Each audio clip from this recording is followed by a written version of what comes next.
কেজৰিৱালক কালি নিশা যি ধৰণে গ্ৰেপ্তাৰ কৰিলে এই কাণ্ডক তেওঁৰ গ্ৰেপ্তাৰৰ এই কাণ্ডক আমি ৰাইজৰ দলে তীব্ৰ নিন্দা কৰিছোঁ। এজন মুখ্যমন্ত্ৰী শাসনাধিষ্ঠিত আৰু নিৰ্বাচিত মুখ্যমন্ত্ৰী বিজেপি আৰু RSSৰ চৰকাৰে যি নৃশংসতাৰে সৈতে যি অমানৱীয়তাৰে সৈতে যি অবৈধ ৰূপেৰে এনেকৈ গ্ৰেপ্তাৰ কৰিছে ইয়াত নিশ্চিতভাৱে ভাৰতীয় গণতন্ত্ৰৰ কাৰণে এটা অত্যন্ত দুখৰ খবৰ। কালিৰ দিনটো আচলতে ভাৰতৰ গণতন্ত্ৰৰ এটা কলা দিন বুলি আমি ক'ব পাৰোঁ।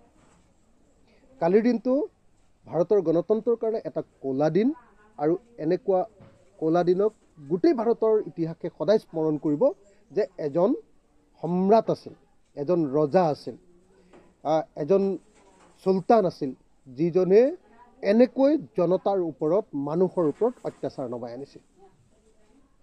অৰবিন্দ কেজৰিৱালক আমি অনতিবিলম্বে মুক্ত কৰি দিবৰ কাৰণে দাবী উত্থাপন কৰিছোঁ। অৰবিন্দ কেজৰিৱালৰ গ্ৰেপ্তাৰে এইটো কথা প্ৰমাণ কৰিলে যে লোকসভা নিৰ্বাচনৰ আগত বিজেপি আৰু RSSে বিৰোধী শক্তিক সম্পূৰ্ণৰূপে বিনাশ কৰি পেলাব খুজিছে যাতে লোকসভা নিৰ্বাচনত কোনেও ভালকৈ বিজেপিৰ বিৰুদ্ধে প্ৰতিদ্বন্দ্বিতা কৰিব নোৱাৰে।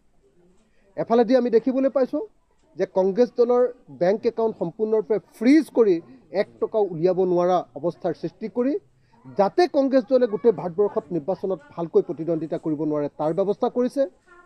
আনহাতে আন এটা বিৰোধী ৰাজনৈতিক দল আম আদমি পাৰ্টিৰ নেতৃত্বক এফালৰ পৰা এজনৰ পাছত আনজনক অবৈধভাৱে, অন্যায়ভাৱে, বেআইনীভাৱে, অসাংবিধানিকভাৱে এনেকৈ গ্ৰেপ্তাৰ কৰি সম্পূৰ্ণ নিৰ্বাচনী ব্যৱস্থাটোক তেওঁলোকে প্ৰশাসনত পৰিণত কৰিব খুজিছে।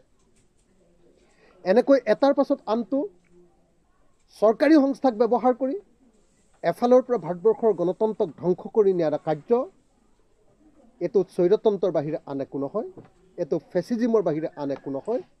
এইটো যিটো আগৰ ইন্দিৰা গান্ধীৰ দিনৰ যিটো ইমাৰ্জেঞ্চি বা জৰুৰীকালীন অৱস্থা, ঘোষিত জৰুৰীকালীন অৱস্থা আছিলে, এইটো অঘোষিত কিন্তু তাতকৈ ভয়ানক এক জৰুৰীকালীন অৱস্থা ভাৰতবৰ্ষত এতিয়া চলি আছে।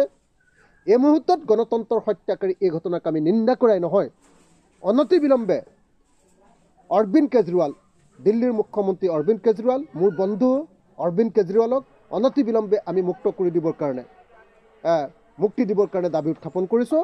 আৰু ভাৰতৰ গণতন্ত্ৰত এনেকুৱা ধৰণৰ অন্যায়, এনেকুৱা ধৰণৰ কলা, এনেকুৱা ধৰণৰ অবৈধ কাম সংগঠিত নকৰিবৰ কাৰণে বিজেপি আৰু RSSক আমি দাবী উত্থাপন কৰিছোঁ। আমি এই মুহূৰ্তত ভাৰতবৰ্ষৰ সকলো বিৰোধী ৰাজনৈতিক দলক আহ্বান জনাওঁ, আমি এই মুহূৰ্তত ভাৰতবৰ্ষৰ সকলো গণতান্ত্ৰিক শক্তিক আহ্বান জনাওঁ যে এই যি গ্ৰেপ্তাৰ, এই গ্ৰেপ্তাৰ কেৱল এজন মানুহৰ বা এজন মুখ্যমন্ত্ৰীৰ বা এটা ৰাজনৈতিক দলৰ মুৰব্বীক কেৱল গ্ৰেপ্তাৰ নহয়, এই গ্ৰেপ্তাৰ হ'ল ভাৰতৰ গণতন্ত্ৰক হত্যা কৰিবলৈ কৰা এটা অপ্ৰচেষ্টা, কুপ্ৰচেষ্টাৰ বাহিৰে আন একো নহয়।